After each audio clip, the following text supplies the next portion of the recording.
Bonjour, je fais cette vidéo en tant que philosophe catholique et c'est une vidéo d'apologétique. Alors, c'est un peu d'apologétique, hein. L'apologétique, c'est l'art de défendre la foi et les doctrines morales et sociales de l'Église, hein.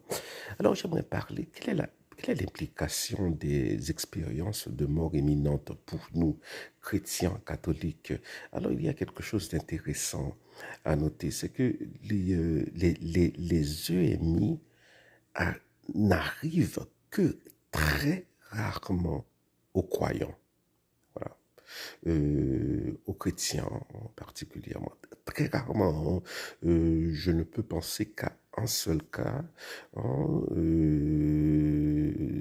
d'EMI crédible, hein, hein, qui est arrivé à une chrétienne, hein.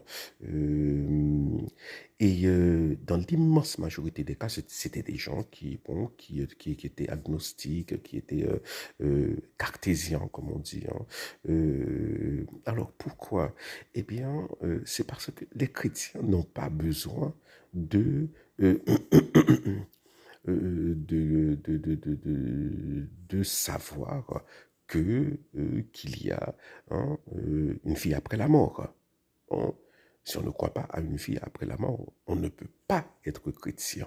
Voilà, hein. Si on ne croit pas que cette vie n'est qu'un pèlerinage, on ne peut pas être chrétien. Bon, cela va de soi, hein. C'est une platitude, hein. Donc, les chrétiens n'ont pas besoin, hein, de faire cette expérience-là.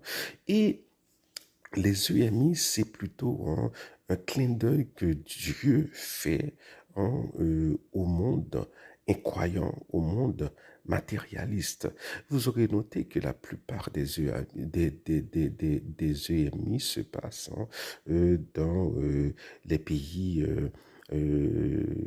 occidentaux, hein. Même si, hein, en Occident, il y a des pays qui se disent chrétiens, comme les États-Unis, voilà, mais c'est la religion de l'Occident, c'est c'est